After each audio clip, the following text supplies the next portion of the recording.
que no nos gustan los abogados y abogadas, pero es importante, ¿no? Y bueno, entonces se van a presentar 14 preguntas y les pido que, bueno, aquí van a elegir del 1 al 5, perdón, del 0 al 4, dependiendo de cómo se hayan sentido durante el último mes en cada una de estas preguntas. Si quiere avanzar, maestro, por favor. Ok, entonces van a ver ahí que cuando la respuesta sea nunca durante este último mes, pues tendrán que poner 0. Cuando sea casi nunca, será 1. Cuando sea de vez en cuando, será 2. Y cuando sea a menudo, 3. Y 4 cuando sea muy a menudo, ¿no? Entonces, esta escala, si la quieren escribir para que no se les olvide cuando vayan contestando cada uno de los reactivos. Si quieren, después compartimos, bueno, si se está transmitiendo y así, podemos compartir después el link de este instrumento que es autoaplicable, ¿no? Entonces, para que lo puedan tener a la mano. Mm, la siguiente, por favor. Vamos a dar unos 30 segundos, ¿no? Para que vayan respondiendo. En este caso, el primer reactivo es, en el último mes, ¿con qué frecuencia te has sentido afectado, afectada por algo que ocurrió inesperadamente?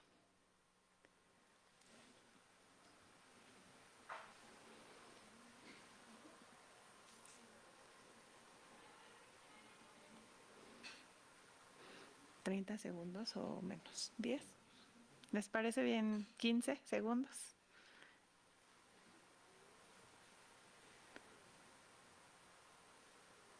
La siguiente, por favor. En el reactivo 2 nos dice, en el último mes, ¿con qué frecuencia te has sentido incapaz de controlar las cosas importantes de tu vida?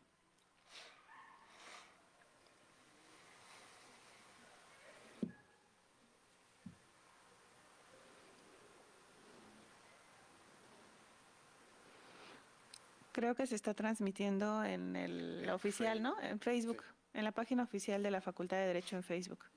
La siguiente, por favor. En el número 3 es, en el último mes, ¿con qué frecuencia te has sentido nerviosa, nervioso, estresado o estresada?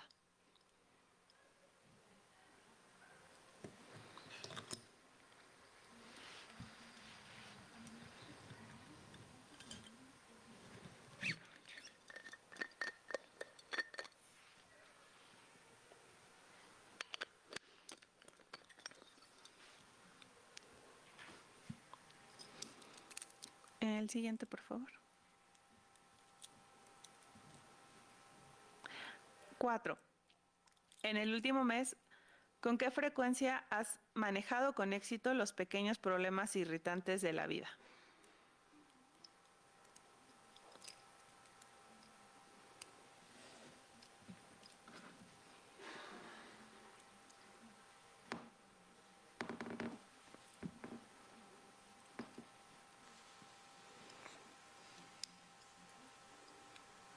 La siguiente, por favor.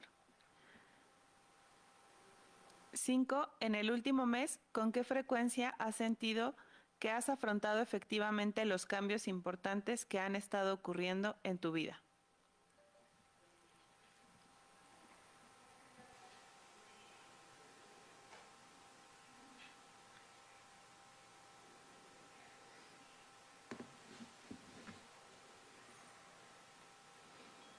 La siguiente, por favor. 6. En el último mes, ¿con qué frecuencia has estado seguro, segura de tu capacidad para manejar tus problemas personales?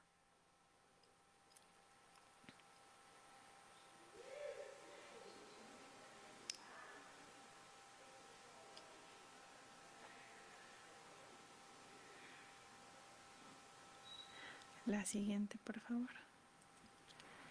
7. En el último mes, ¿con qué frecuencia has sentido que las cosas van bien?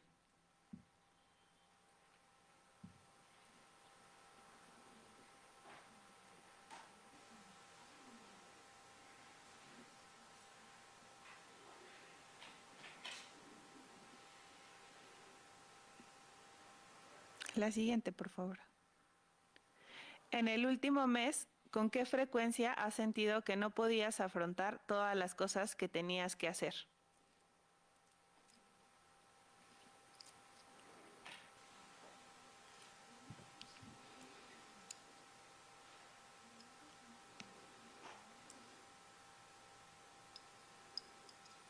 La siguiente, por favor. 9. En el último mes, ¿con qué frecuencia has podido controlar las dificultades de tu vida?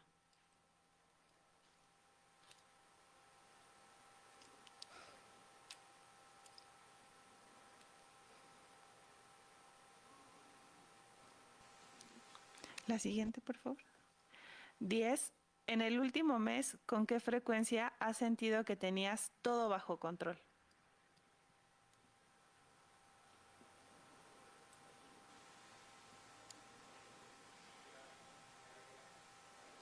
11. Por favor, la siguiente.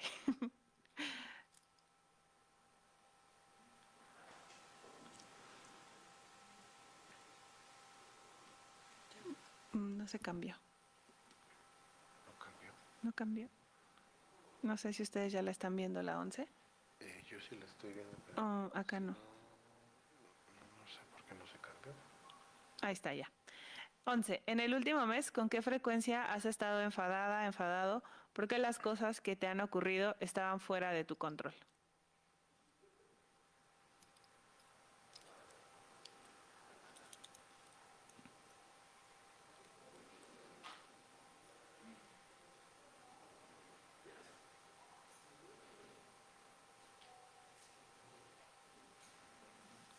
La siguiente, por favor. 12. En el último mes, ¿con qué frecuencia has pensado sobre las cosas que te faltan por hacer?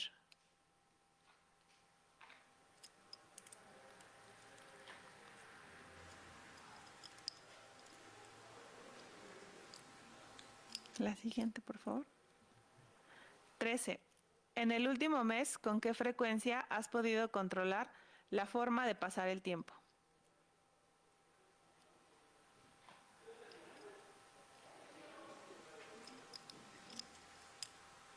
La siguiente, por favor. 14. En el último mes, ¿con qué frecuencia has sentido que las dificultades se acumulan tanto que no puedes superarlas?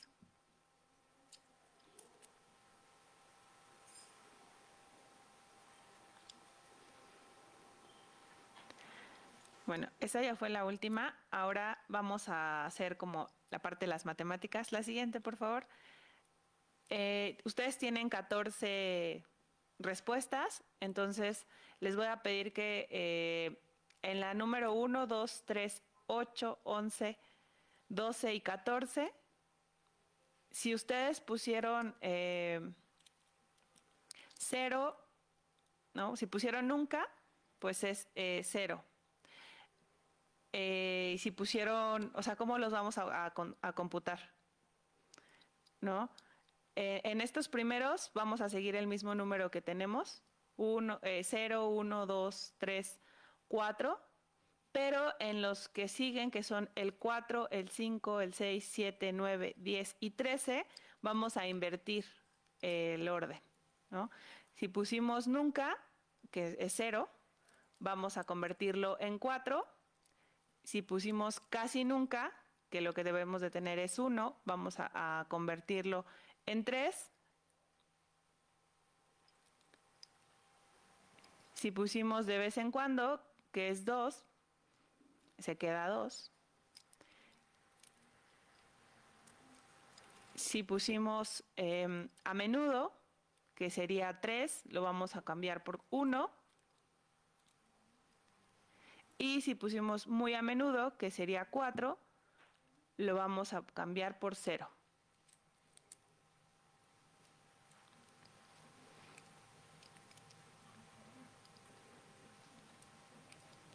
¿Cómo van en los que están en línea? Porque quienes estamos aquí en el auditorio están muy concentradas y concentrados. Sí, en las preguntas 1, 2, 3, 8, 11, 12 y 14, los números que pusimos con los que contestamos se quedan igual. Los que van a cambiar son los que están abajo. El 4, 5, 6, 7, 9, 10 y 13.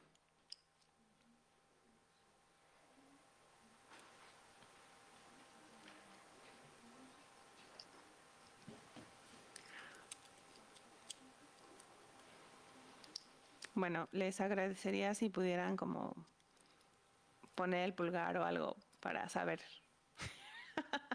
que van ahí bien, que ya lo tienen.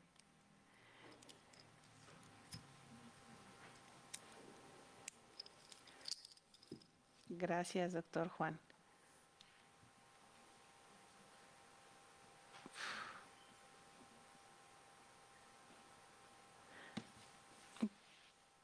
Profesora Daphne, gracias. Gracias, profesor Luis Alberto. Al Solares, gracias. Gracias, Lisette Vicente. Amada, gracias.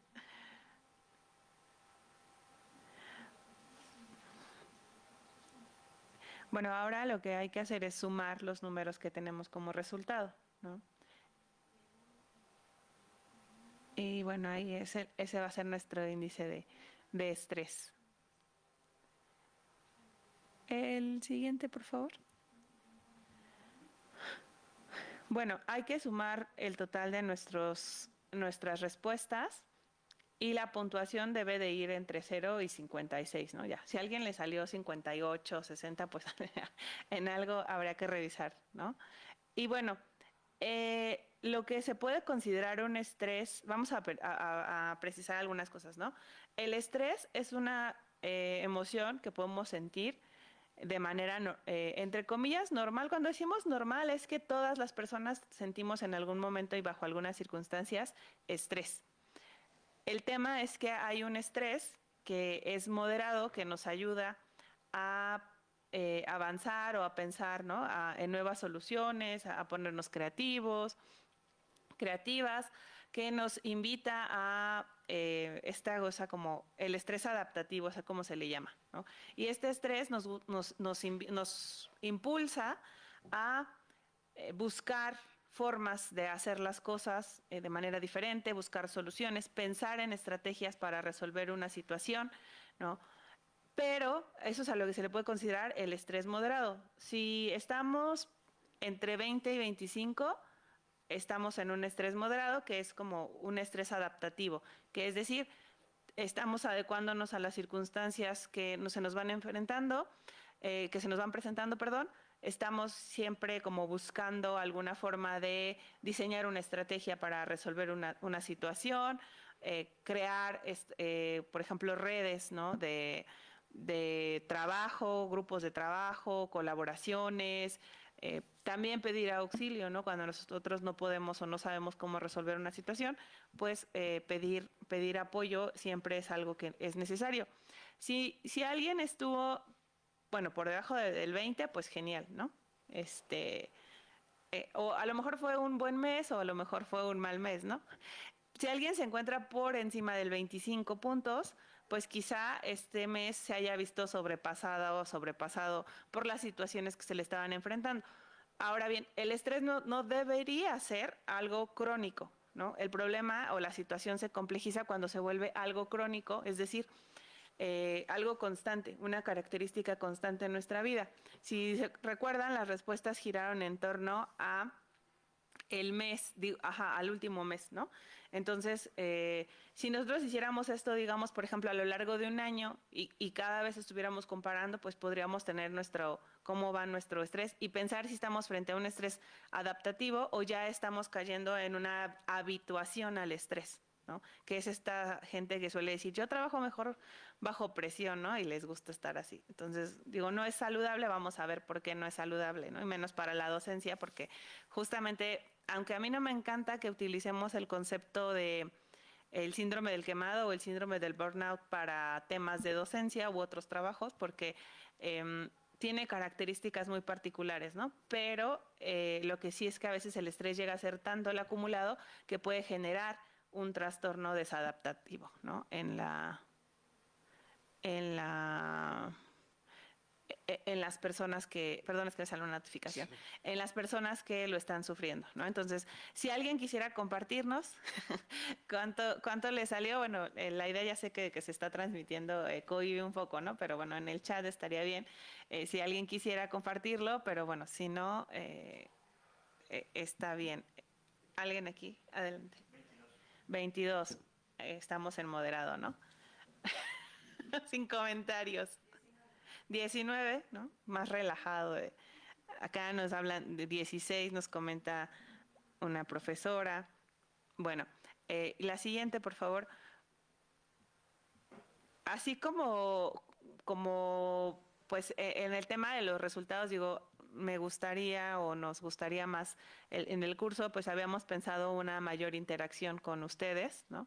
Acá un maestro nos dice 37, ¿no? Estaría interesante 28 que nos compartiera, ¿no? Ok, hay un maestro pidiendo la palabra.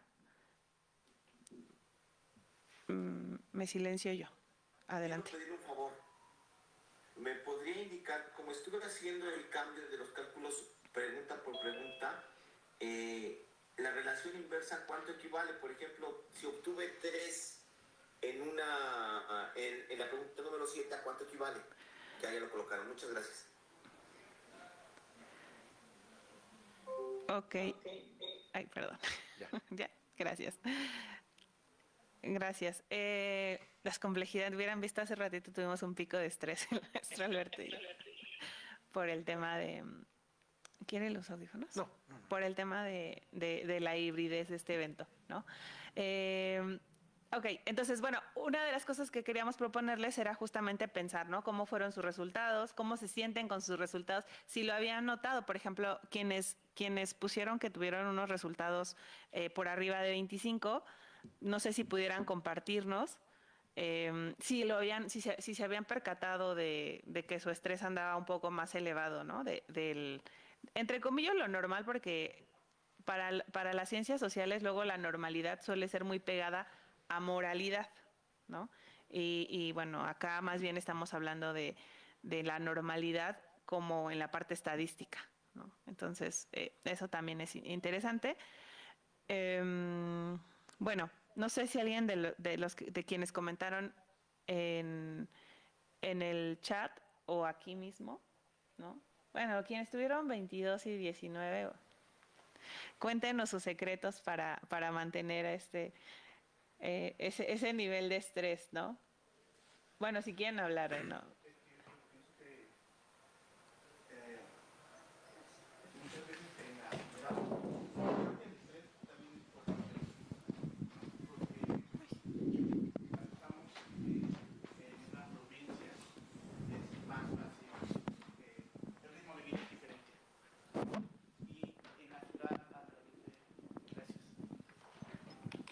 Gracias. En la ciudad, a través de las tecnologías, nos ponemos a hacer muchas actividades y nos saturamos. Entonces, según yo, uno de mis secretos es poner un límite a las actividades a las que me comprometo para poder hacerlas al 100. Esa sería mi experiencia. Gracias. Bueno, yo lo que pienso es que hay que estar conscientes que no podemos controlar todo. Entonces, tener lo prioritario muy claro y lo que no se puede solucionar en el momento con calma y buscar solucionarlo en su momento. Pero sí ser más conscientes de cuáles son mis actividades prioritarias y saber cuáles son las que yo no puedo controlar. Entonces, si yo no las puedo controlar, no tiene caso que me estrese de más y concentrarme en las que sí puedo controlar. Claro.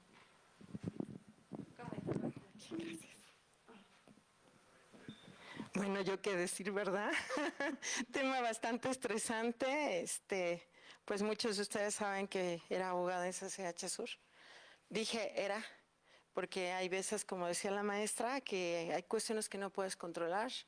Y había estado aplazando una determinación que era separarme del subsistema jurídico, porque ya el estrés era muy constante, demasiado para mi gusto, y Y yo dije, esto me obligó a sentarme un momento a decir, no necesito más en mi vida de lo que yo pueda soportar. Yo prefiero mi salud física y mi salud mental antes que cualquier otra cosa, y renuncié al subsistema jurídico porque era algo que ya era totalmente, ya el estrés era de tal naturaleza que me iba a llevar al colapso. Entonces, pues sí, decidí dejarlo y seguir con mi vida tranquila, con mi vida de académica, que amo, que adoro, y pues obviamente dedicarme un poquito más a mi vida familiar. Muchas gracias. Gracias. Muchas gracias a las dos y al compañero que nos comparten. Y justamente esa es una de las cosas que en este mundo, por ejemplo, el compañero, ¿su nombre? El compañero Alfredo, el profesor Alfredo, comentaba el tema de los ritmos de vida, ¿no? En dónde estamos, en dónde nos ubicamos también. A veces la ciudad nos tiene como metidos en esta inercia, ¿no? Hiperproductiva, capitalista, que vamos a hablar más tarde de eso.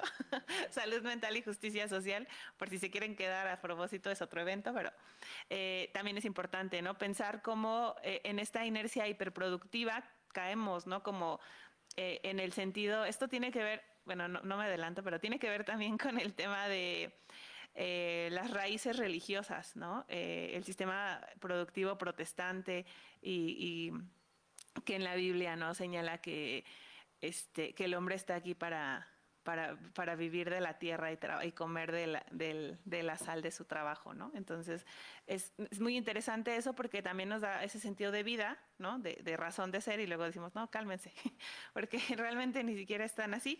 Pero esa parte también es muy importante, ¿no? Que a veces ha pasado mucha gente que va a otros estados de la República Mexicana y siente que se desespera, ¿no? Porque la gente lleva su propio ritmo y, o sea, y esto que comentaban la profesora Gloria y la profesora Amada, ¿no? Sobre la importancia de saber qué cosas están dentro de tu control y qué cosas no, y cómo asumirlo, ¿no? En estas cosas que dicen que hay que asumir la incertidumbre de la vida, ¿no? No puedes hacer todo, o sea, nadie puede hacer todo, ¿no? Incluso, entonces es muy importante, muy interesante, pero también es justamente cómo nos enfrentamos ante toda esta competitividad, ¿no? Hace un momento venía pensando, o sea, ¿por qué dicen que las y los abogados, que el mundo jurídico es tan individualista, ¿no? Tan aislado? Y yo digo, es que estamos en una guerra descarnada, ¿no? O sea, porque tienes que competir y a veces no sabes ni siquiera cuál es contra quién compites, ¿no? Sino simplemente estás en una inercia. Y esta cosa de tomar decisiones y soltar cosas, ¿no? A veces nos enfrentamos a que los sueños o nuestras metas pues no eran lo que queríamos o ya no son como queríamos, y también es válido porque a veces esta parte de decir, ok, he dedicado 20 años a un trabajo, pero si ese trabajo ya no te hace feliz, pues lo mejor es, o está en riesgo tu salud, ¿no? Porque también, o sea, a veces ese tema de la felicidad luego suele ser como muy... Si quiere, maestro, si quiere lo dejamos allá abajo, y lo vamos cambiando, porque acá va a comentarnos algo también. Y si quieren se los dejo por aquí para que... Nada más no chismen para que... Gracias. Yo tengo la idea de que el sistema en la sociedad está organizada de forma que nos atrapa, como si fuera una trampa, donde los satisfactores, pensamos que para ser feliz tenemos que ser mejor que nuestro entorno, ¿no? Y entonces en esta competitividad que usted mencionaba, nos perdemos tratando de ser felices, pisando o sobresaliendo sobre el resto, ¿no? Entonces cuando llegas a entender que no necesitas sobresalir, sino solo hacer las cosas bien, puedes alcanzar un nivel como el de la profesora, ¿no? Que llegó a entender que era más importante para ella ser feliz siendo docente que siendo la representante jurídica del CCH Sur como lo era, ¿no? Y otra cosa, las responsabilidades hay que compartirlas, ¿sí? Porque el sistema está diseñado de forma tal que tú para sobresalir acaparas, ¿sí? Y el mismo sistema, por acaparar tanto, te destruye a través del estrés, desde mi experiencia. Gracias. Sí, tal cual. Esa parte, y bueno, aquí la verdad es que yo luego digo, una materia que que deberíamos de pensar, ¿no? Como sugerencia para replantear el plan de estudios, quizá cambiar de orden algunas materias. Yo pienso que a veces cuando vemos, por ejemplo, en los planes de estudio de derecho, suele enseñarse sociología jurídica y filosofía jurídica en los primeros semestres. Y estamos muy jóvenes para entender la importancia de lo que estamos aprendiendo, ¿no? Entonces, ¿qué pasaría si las volvemos hasta el último? Ya cuando tenemos todo el contexto de lo que es el derecho, de los retos, ya con la experiencia de haber ingresado por lo menos de manera incipiente al mundo laboral, quizá podríamos justamente retomar todo el valor de la sociología y la filosofía en la práctica jurídica, ¿no? Porque la vemos en segundo, tercer semestre y luego los que quieren y los iluminados hasta el posgrado, ¿no? Pero los demás ya como que nos olvidamos de todo eso. Y entonces, para mí justamente esta reflexión en torno al sistema y cómo justo nos atrapa, persiguiendo cosas que a lo mejor no queremos en realidad, ¿no? Por eso vemos luego gente que dice, es que mi sueño es irme a la playa y vivir allá y vivir las aventuras. Y entonces, ¿por qué estás trabajando en un sueño de tener cualquier cosa que cuesta, no sé, 40,000 pesos, ¿no? Un mes de salario. O sea, si tu sueño es irte a la playa, ¿por qué no trabajas para irte a la playa, no? Entonces creo que eso es bien importante. Adelante, ahí dejamos el micro. Si quiere poner como la paletita, porfa, para que no se esté cayendo. Pues incluso hablando de materias que tendríamos nosotros que considerar, la Suprema Corte de Justicia de la Nación tiene un curso de estrés. Y yo creo que es bien importante de cómo nuestros clientes entran en estrés cuando se dan cuenta que han caído en un conflicto que no pueden resolver. Yo creo que ese curso sería muy interesante que lo tuviéramos para que pudiéramos nosotros trabajar nuestro estrés como abogados, porque la verdad es que siempre vivimos bajo cierto estrés. Los términos creo que son así como muy estresantes, el hecho de estar trabajando con los propios clientes que dicen que es el peor enemigo. Yo también creo más o menos lo mismo, aunque pueden llegar a ser tus mejores amigos, pero yo creo que esa sí sería una materia que yo considero sería muy, muy importante que nosotros trabajáramos para que pudiéramos incluso tener un poquito de tanatología, por ejemplo, en materia sucesoria. Yo así a mis alumnos sí les hablo de la tanatología porque es muy importante. Entonces creo que sí tendríamos que ser más humanos y menos codigueros. Muchas gracias. Sí, sin duda, ¿no? Hay quien dice ahora que la tendencia es humanizar el derecho y yo digo, ¿cómo vivimos un proceso de deshumanización del derecho y la justicia, ¿no? Justamente. Que totalmente de acuerdo. Yo siempre digo, los abogados lidiamos con los problemas de otros. Esa es la profesión del abogado, ¿no? Resolver problemas ajenos.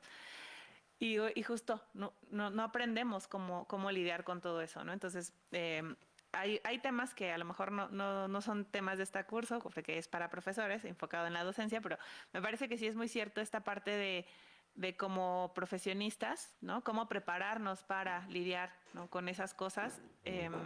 Cómo necesitaríamos incluir también, por ejemplo, un tema muy preocupante es que la profesión jurídica se relaciona mucho con adicciones y sobre todo con alcoholismo y tabaquismo, y por lo tanto también con enfermedades cardiovasculares, ¿no?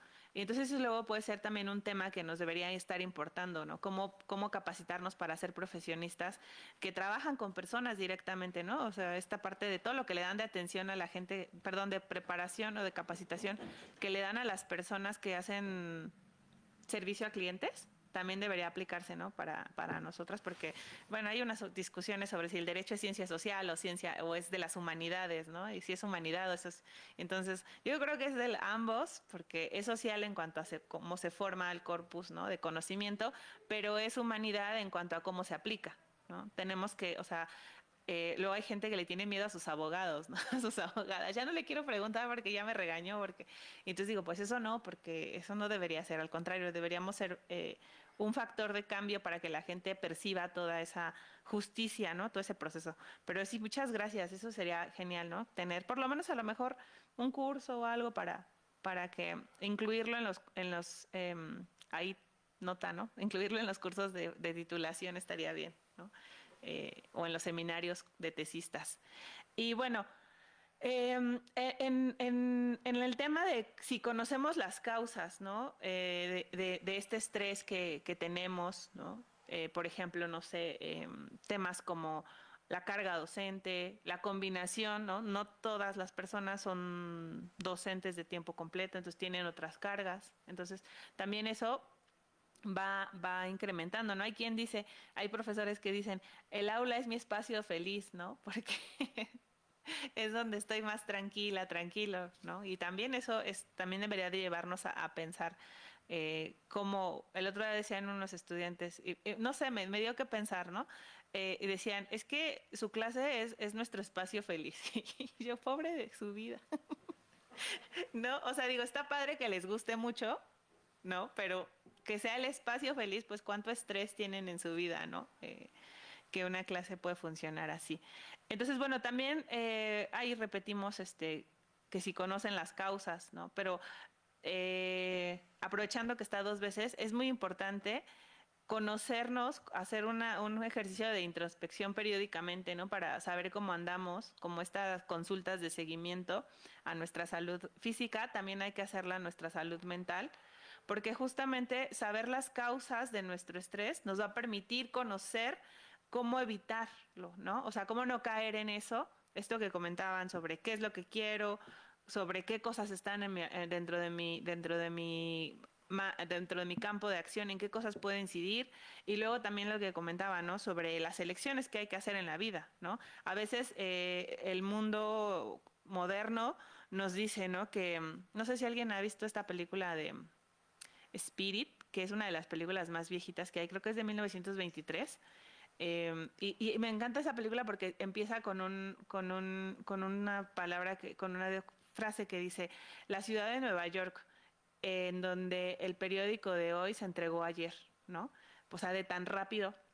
Y era 1923, ¿no? O sea, ahora, ¿cómo estaríamos percibiéndonos, no? No sé, quienes empezaron con las computadoras y eso, como antes se tardaba 5 o 10 minutos en iniciar y todo bien, y ahora la gente se tarda 30 segundos y ya, ¿no? Entonces, también esa parte de las causas del mundo, de cómo nos vamos perdiendo un poco, ¿no? Y cómo este individualismo que a veces nos lleva también al aislamiento, o sea, porque no solamente es no comparto el éxito o el reconocimiento o lo que sea, sino también me quedo sola, ¿no? O sea, y eso es algo que creo que he percibido bastante en la docencia, aquí con las y los compañeros, ¿no? A veces no sabemos qué está pasando con los que están a nuestro lado y solo buenos días y ya, ¿no? Y vamos y entramos y salimos, pero realmente, y eso a veces pues hay gente que dice, bueno, es que, o sea, paso todo el día aquí, ¿no?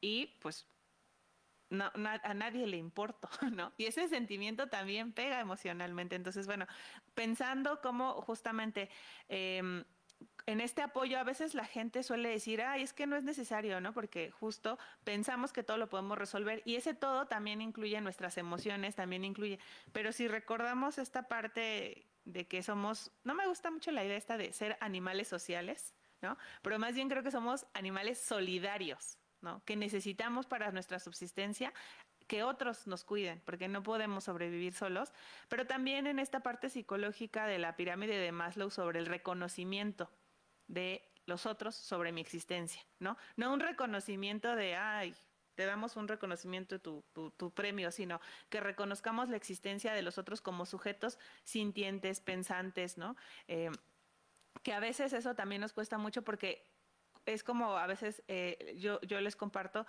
que si yo no humanizo al otro, tampoco el otro me humaniza, ¿no? Y entonces vivimos en seres aislados que solamente transitan este espacio, pero que realmente nunca interactúan, porque la interacción también es saber y tomar un momento para preguntar cómo estás, ¿no? Acá nos comentan en el chat, hay que entender que las enfermedades mentales están a la par de las enfermedades crónico-degenerativos y el estrés es una enfermedad con alto índice en las grandes urbes. Exactamente, ¿no? El estrés se puede transformar en un padecimiento de salud mental y justamente por eso es que la OMS ya ha catalogado que la salud debe entenderse en sus 3 vertientes.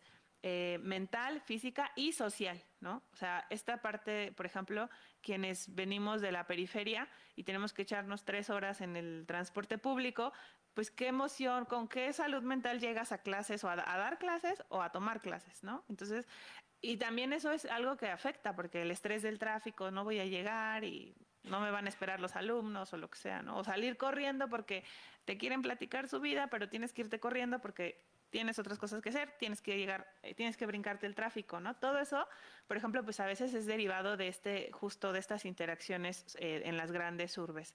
Y luego, bueno, hay mucha gente que dice, es que las escuelas suelen ser, y yo a veces pienso, es que creo que la gente que no ha dado clases aquí en la UNAM, a veces no puede entender lo grande que es la universidad, ¿no? O sea, lo que es tener 50 personas contigo y luego otras 50 y luego otras 50 y luego otras...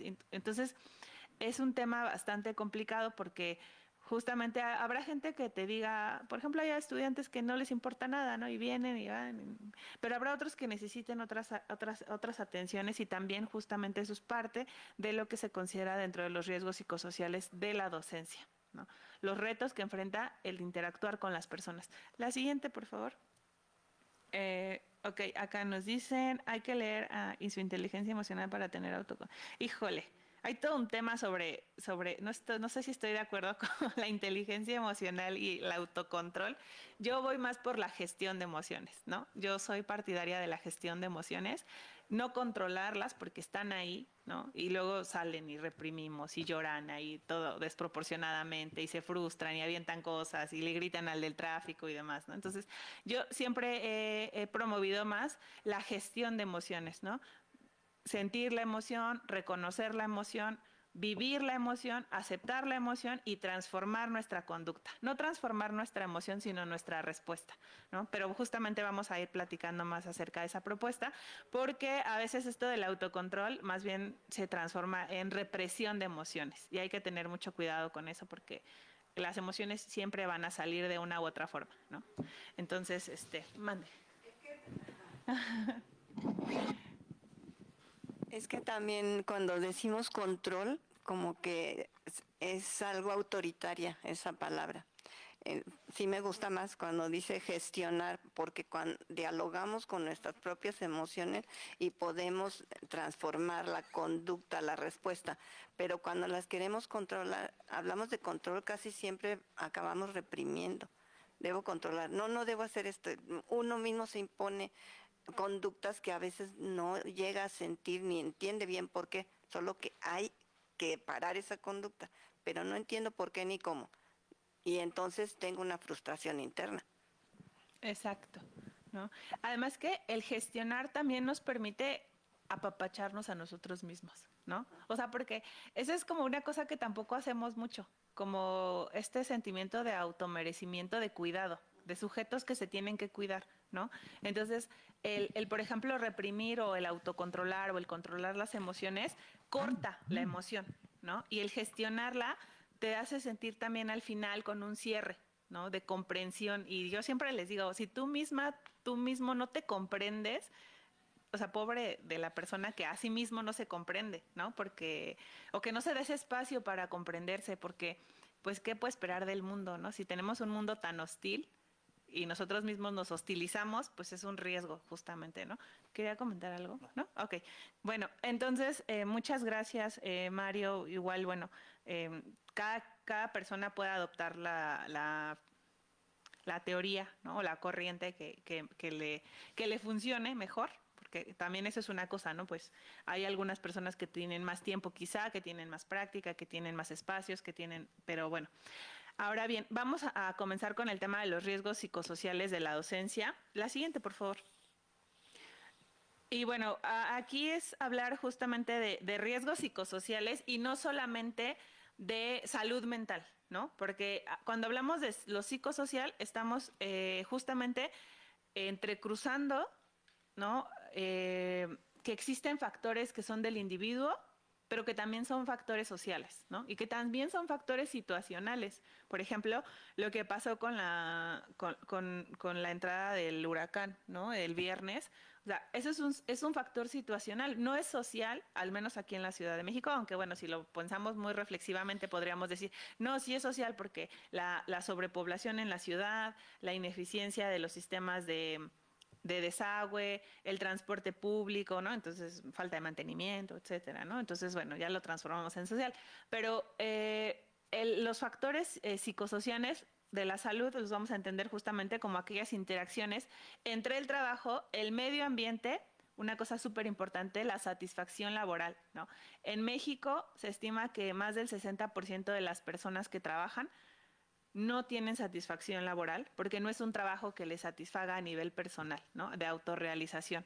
Y entonces, por eso es que luego es muy fácil caer en adquirir cosas para justificar el trabajo que hago, ¿no? Más que para sentirme bien, como toda esta parte de me compro porque me lo merezco, para eso trabajo, etcétera, etcétera.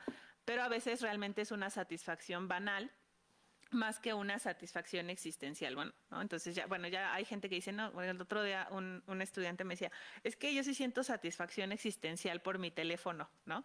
Max Pro de 40,000 pesos. Y decía, bueno, ok, ¿no? O sea, está bien, qué bueno que si tienes ese ejercicio intelectivo en donde tú realmente te sientes satisfecho de tu existencia por tener ese teléfono, pues qué bueno, ¿no? Pero la pregunta es, ¿cuántas personas lo hacen de manera consciente? Luego, bueno, parte fundamental porque estamos hablando de la salud mental y los factores de riesgo psicosociales en el ámbito docente, pues entran dentro de la parte laboral, ¿no? Porque la docencia, aunque sea vocación, aunque nos encante y aunque digamos vivo para ser docente, lo cierto es que también es un trabajo, ¿no? O sea, eso no lo podemos negar. Y esta cosa de, no sé si han visto ese meme de ¿cuál es el trabajo de tus sueños, no? Y contesta Mafalda, no sabía que tenía que soñar con trabajar, ¿no? O sea, justamente un poco como esa parte, ¿no? Cómo nos han vendido el trabajo como parte de la realización. Digo, sí, todos tenemos que trabajar porque todos tenemos que comer en este mundo, pero justamente, ¿cuáles son esas condiciones bajo las cuales trabajamos? Es muy importante tenerlas presentes, ¿no? Y luego, bueno, también las capacidades de las y los trabajadores, ¿no? A veces es muy difícil confrontar esta parte de cuáles son nuestras capacidades, porque a veces no queremos, o sea, como que sentimos que valemos menos si no somos capaces de hacer tal o cual cosa, ¿no? Entonces tengo que hacerlo y tengo que, lo que comentaban hace un rato, ¿no? Tengo que explotarme a mí misma para poder alcanzar esa expectativa social de la que quiero ser parte. Y bueno, la cultura, por ejemplo, en México ya sabemos que es uno de los países que más horas trabaja, pero también es de los que más gana. Por eso es que el desequilibrio entre tiempo de trabajo y salario o percepción económica, pues no nos resulta coherente, ¿no? Entonces, bueno, eso también es algo muy cultural. Nuestras horas extra que están súper criticadas, ¿no? por la OCDE, justamente porque pues dicen, no, o sea, son extras, pero sirven para completar el salario, entonces no son tan extras, ¿no? No vamos a entrar aquí a las 40 horas ya, pero es importante también pensar, ¿no? Cómo estamos trabajando en esa parte, porque justo eso va a recaer en nuestros riesgos en el trabajo, ¿no? Psicosociales en el trabajo. Luego, las necesidades. Hay mucha crítica en cómo pues México, nuestro país, en el tema de la docencia en general, ¿no? La docencia pública se considera una docencia súper explotada, ¿no? ¿Por qué? Porque mientras los diseños educativos o pedagógicos están pensados en 20 personas máximo, ¿no? 15 personas para poder poner atención, para poder acompañar en los procesos, lo que encontramos desde la primaria pública hasta la universidad pública son grupos que rondan entre los 30, 40, 50, ¿no? Personas. En los CCHs y preparatorias encontramos que hasta alcanzan a mayor. Yo me acuerdo cuando estudié en el CCH éramos como 70, ¿no? Entonces aquí el primer semestre me acuerdo que éramos también como 80 personas, ¿no? O sea, éramos demasiadas personas. Entonces, bueno, trabajar con tanta gente, las necesidades, digo, sí está maravilloso ser docente, eso no lo vamos a negar, ¿no? Por algo estamos aquí, que nos gusta, pero también es cierto que tiene sus claroscuros, ¿no? En ese sentido. Adelante. La carga de lo que es lo administrativo también a veces cuesta trabajo, sobre todo cuando los grupos son muy grandes. La parte de subir calificaciones, hacer todos los cómputos, la revisión de trabajo. Entonces sí está difícil y luego cuando nos empiezan a cambiar los sistemas y ahora es un sistema que no entiendo y ahora tengo que volverlo a aprender, sí es complicado a veces. Sí, justo. Y cuando los grupos son muy grandes y que ya me equivoqué, yo era que hay que rectificar el acta y todo eso. Sí. Y luego tiene el tema también de la experiencia de las y los estudiantes, ¿no? O sea, a veces se siente uno perdido, ¿no? Que no, como que no existimos ahí cuando somos estudiantes en un grupo de 100 personas, porque, o sea, no, ¿no? O sea, es muy difícil, es muy complicado esta parte porque el proceso también afecta a los estudiantes, ¿no? O sea, a veces hay quien tiene necesidades emocionales, cognitivas, personales, físicas, que no pueden ser atendidas porque se pierden en todo ese mar de gente, ¿no? Entonces, bueno, bueno, las situaciones, ¿no? Somos personas, y esa parte, a mí me encanta cuando dicen, es que tus problemas déjalos ahí en el perchero y vete, ¿no? O sea, ¿quién puede hacer eso realmente, no? Una persona súper, no sé, que haya estudiado y haya tenga ahora sí que un autocontrol, ¿no? Y pueda escindir su ser, porque básicamente lo que se pide es que puedas escindir tu ser y decir, bueno, ahora me pongo como docente, es como si cerraras el programa, ¿no? De vida personal y ahora eres docente, entonces imagino así como si fuéramos un ordenador, una computadora, ¿no? Entonces solo tienes abierta la ventanita de docencia y es lo único que vas a atender. Digo, o sea, eso yo sé que al capitalismo le encantaría, pero somos personas, ¿no? Somos seres humanos y yo creo que a veces el gestionar nuestras emociones y nuestros asuntos personales también nos ayuda a poder brindar una atención mejor y una mejor interacción, una mejor experiencia humana a las y los estudiantes, ¿no? Porque a veces también ellos piensan como, no sé, que nosotros no les entendemos, ¿no? Como si nosotros viviéramos en otra realidad, ¿no? Entonces, a veces también decirles, no, pues yo también paso por cosas, ¿no? O sea, también siento, no sé, por ejemplo, en una ocasión, no sé, salieron muy bajos en un parcial, ¿no? Y yo dije, o sea, ¿qué onda? ¿No? O sea, y yo les compartí, ¿no? Pues estoy triste porque no sé si, o sea, yo los veo interesados en el tema y yo creo que explico bien el tema. Y entonces, ¿por qué salen mal en el examen, no? O sea, vamos a revisarlo juntos, ¿no? Porque también ellos creo que el hecho de sentirse, de que nosotros podamos tener justo nuestra salud mental atendida, no vamos a decir que una buena salud mental, sino algo que estamos constantemente monitoreando, también es algo que nos puede permitir mucho mejorar nuestras prácticas docentes, ¿no? Y hacer una mejor interacción con nuestras estudiantes y con nuestros estudiantes y nuestras estudiantes, ¿no? Entonces, bueno, algunas de las cosas que se presentan justamente como conflictivas, como riesgos psicosociales en la docencia, son la organización del trabajo, ¿no? O sea, sí, yo sé y no es crítico, bueno, no es reclamo, si es reclamo, no sé. Por ejemplo, ¿no? Cuando tienes que dar cierto número de horas de clase, pero todos sabemos que ese mismo número de horas de clase que das frente a grupo es más o menos la misma cantidad de tiempo que te vas a dedicar a preparar y a evaluar, ¿no? En alguna ocasión yo siempre incluyo, como somos abogadas y nos estamos capacitando para ser juristas, pues una de las cosas que se me parece muy importante es la capacidad de redacción de las y los estudiantes, ¿no? Entonces siempre incluyo en mi evaluación la escritura de un ensayo. Y entonces me dicen una vez, pero o sea, ¿cuánto tienes que revisar y leer, no? Y sí, o sea, y luego me dice un amigo, pues solo haz exámenes, ¿no? Para que no tengas tanto trabajo. Y yo, sí, pero es que es parte importante que ellos aprendan a escribir, ¿no? O sea, entonces, esa parte, por ejemplo, de organización de trabajo, ese trabajo, ¿dónde se ve? ¿Dónde se computa? ¿Dónde, o sea, ¿no? Estaría fabuloso que en algún sistema tuviéramos nuestra sesión de correo electrónico y ahí se computara cuánto tiempo trabajamos respondiendo correos electrónicos, revisando trabajos, etcétera, ¿no? Como en algunos despachos en Estados Unidos, ¿no? Que les pagan por horas y ahí se cuentan bien las horas. Luego tenemos el contenido del trabajo. No es lo mismo, por ejemplo, dar una clase como... No me gusta la palabra, pero hay materias que requieren mucha cosa de leer las leyes, ¿no? De desmenuzar las leyes y ahí está el corpus en la ley, decía la doctora, ¿no? Codigueros. Pero sí hay ocasiones en que hay que desentrañar la ley, ¿no? Y nuestra materia prima es la ley. Pero hay otras materias en donde lo que tenemos que hacer es más reflexionar, más desmenuzar los conceptos, más pensar en las realidades sociales, en la interacción humana, y todo eso también va variando las clases, ¿no? O sea, no es lo mismo, por ejemplo, la clase de delitos en particular, ¿no? Que es la que doy, que la de criminología, ¿no?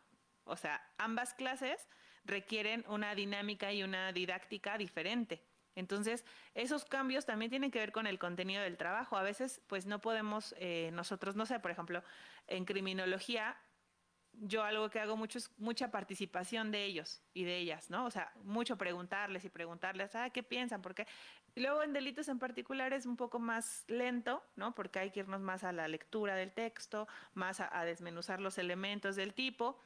Pero, por ejemplo, me ha tocado en grupos donde criminología no les interesa y es optativa, ¿no? Y yo les digo, ¿para qué te inscribes en criminología si no te interesa? Y entonces ellos no participan. Están en absoluto silencio, ¿no? Y entonces yo así como, ¿qué hago para que participen, ¿no? Pues si no nos vamos a aburrir mucho, ustedes y yo, ¿no?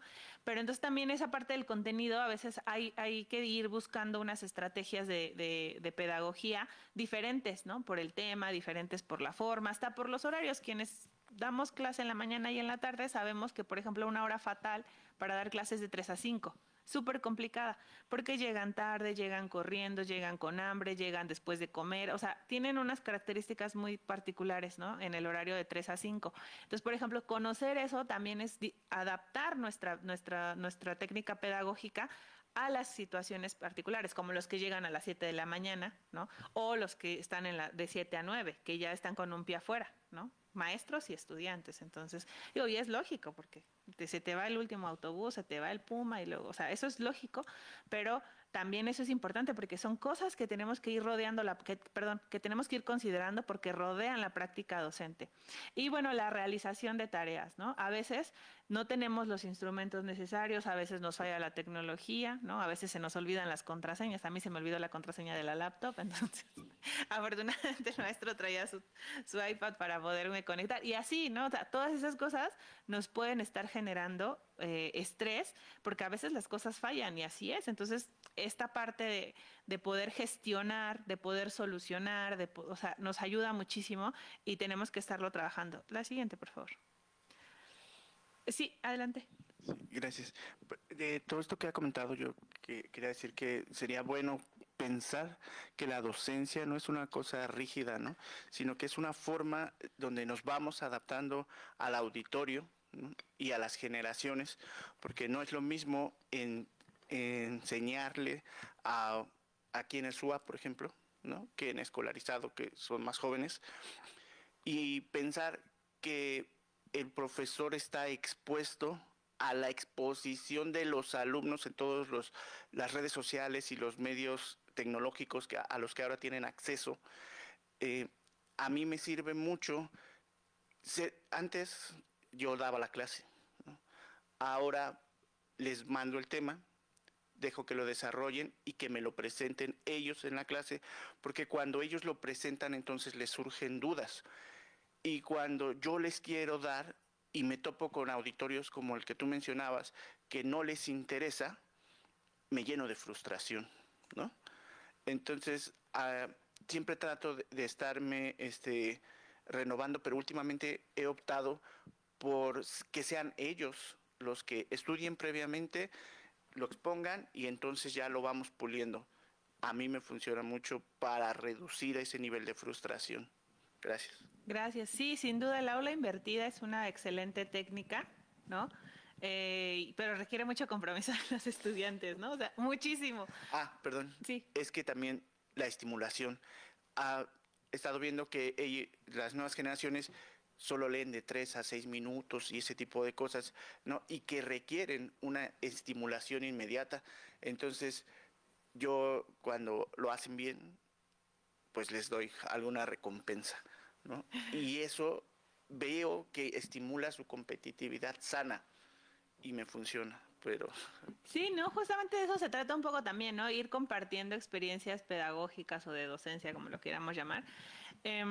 Y sí, eso a mí me parece Yo nada más luego a veces tengo problemas con esas cosas, porque me pregunto qué van a hacer cuando tengan que leer una sentencia de 200 páginas o estar en una audiencia por 4 horas, ¿no? O sea, todo eso es como también, es como este dilema de la enseñanza del derecho, ¿no? Porque sí, pero, o sea, podemos apoyarles y crear y diseñar estrategias que les permitan comprender un texto en bloques y demás, ¿no? Hay una propuesta muy importante sobre la creación de microcontenidos, ¿no? Justamente, a mí me parece fabuloso para la parte pedagógica, pero para la parte profesionalizante me preocupa un poco, la verdad. ¿no? Porque leer una sentencia de 200 páginas en un fin de semana para hacer un amparo, para contestar, para la apelación, híjole, ahí sí no sé qué vamos a hacer, la verdad, ¿no? No sé, sí. Bueno, yo lo complemento como usted decía, yo también al principio les dejo un trabajo final. Eh, lo que sí les cuesta mucho trabajo es que yo se los dejo escrito a mano, porque según yo, cuando lo escribes a mano, lo concientizas más, ¿no? Y es a lo que muchos se resisten, pero cuando los cuestiono sobre ese trabajo en particular, es sobre el que mejor resultado tienen. Entonces, a mí me funciona eso también. Sí, claro, yo también soy de las que les pide escrito a mano. Y yo nada más les pido una cuartilla, les pido muchos ensayos de una cuartilla, ¿no? Y sí los leo y se los subrayo y se los regreso y así.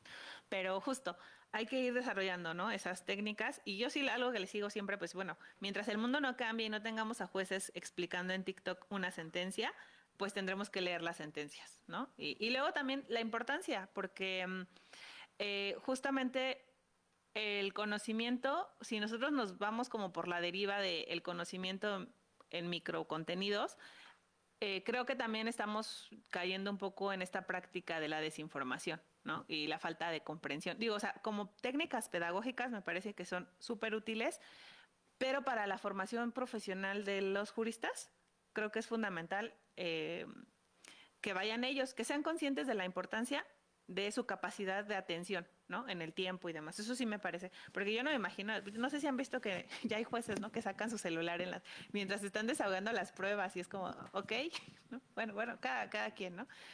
Sí. Sí, bueno, también en la parte de que hay que adaptarse al auditorio. Cada grupo es distinto, porque a veces tenemos la misma materia en dos grupos diferentes del mismo nivel y no es la misma dinámica, no se puede. Yo lo que trato de hacerlos muy conscientes, particularmente en la materia de ética, es que tienen ellos que ser conscientes de que van a trabajar con la vida de las personas. Y entonces no pueden ser irresponsables. Y necesitan ir haciendo esa conciencia desde ahorita. Y sus herramientas de trabajo son la lectura, la escritura y el discernimiento. Y no hay otra manera de que hagan el trabajo éticamente. Entonces, esos trato de metérselos todos los días, se los comento, y pues espero que les sirva de algo. Igual les pido muchos trabajos, pero como decía usted, eso nos aumenta la carga y el estrés a nosotros como docentes. Pero también pues es parte de nuestra responsabilidad. Y me gusta también en el SUA que tenemos grupos bien heterogéneos, entonces la misma dinámica entre jóvenes y adultos que están en el mismo salón, que comparten experiencias, me gusta hacerlos que platiquen desde sus áreas de trabajo. Me ha tocado tener doctores de otras áreas, como estudiantes de derecho, pues entonces esa experiencia que ellos pueden compartirse también es muy útil para el fortalecimiento de los alumnos. Sí, justo. Muchas gracias, ¿no? No se escucha. Bueno, un compañero, Alfredo, Sí. Nos compartió que justamente algunas técnicas pedagógicas que él utiliza o implementa son la separación de los contenidos y la aula invertida, que consiste, no, la separación de contenidos fue mi aporte, de él, el aula invertida, que consiste en dejar en manos de los estudiantes, obviamente no de manera negligente, ¿no? La exposición y análisis de los temas, ¿no? Con la guía, obviamente, del docente en este caso, y la elaboración de ensayos a mano para incentivar la comprensión y el análisis. Y la profesora, perdón, ¿me repite su nombre? Gloria. La profesora Gloria compartía justamente estas experiencias que ella tiene en la materia de ética, en donde recalca la importancia, ¿no? de la práctica jurídica, pues porque justamente estamos trabajando con personas, con el futuro de las personas, patrimonio de las personas, libertad de las personas, y que es un ejercicio que requiere un compromiso ético. Y ella comentaba de 3 áreas en las que se enfoca y que hace conscientes a sus estudiantes a desarrollar, que son la redacción, el discernimiento y la lectura, ¿no?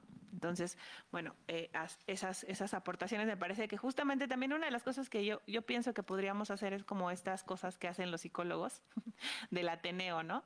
De reunirse y platicar sobre su práctica y decir, mira, pues en este caso yo he hecho esto y eso me parecería que también estaría muy padre hacer un encuentro, quizá si lo pudiéramos hacer hacia el final de este curso que es de 2 semanas, ¿no? Ir contándonos cuáles son los retos que nos hemos enfrentado en la docencia. Y luego, pues, comentar, ¿no? ¿Qué estrategias utilicé o de plano no pude utilizar porque me sobrepasó por completo, ¿no? También estaría bien para escuchar a otras personas que nos compartan esas estrategias. Y bueno, para ir cerrando un poco esta parte, porque hoy vamos a terminar a las 10:40, porque tenemos otro evento, ya les comentaba, ¿no? Sobre salud mental. Entonces, bueno, hay que irlo preparando. En este tema, bueno, para ir redondeando, una de las cosas que son muy importantes a considerar es el tiempo de trabajo, ¿no? A veces las personas de por sí ya teníamos como esta idea de la división en 3 esferas, ¿no? El descanso, la familia y el trabajo. Y yo siempre les digo, recuerden que las 8 horas es jornada máxima, no es sentencia a cumplir, ¿no? O sea, no estamos obligados a trabajar 8 horas. O sea, bueno, quienes sí, ¿no? Por el trabajo, pero, o sea, no debemos de pensarlo como a fuerzas, porque también es cierto que una de las cosas que a lo mejor en México no tenemos muy presente es la psicología del trabajo, ¿no? Y la psicología del trabajo, una de las cosas que nos invita es a pensar cuál es la jornada durante la cual una persona puede realizar efectivamente un trabajo determinado, ¿no? La docencia, la atención a público, la atención médica, el conducir, por ejemplo, ¿no? De acuerdo a cuestiones físicas y psicológicas, es importante ir viendo que no todos los trabajos se pueden hacer por 8 horas, ¿no? Ya no sé si vieron el experimento ese del robot, que lo pusieron a trabajar y en algún momento el robot se descompuso y dijo ya, ¿no? O sea, ya. Porque, o sea,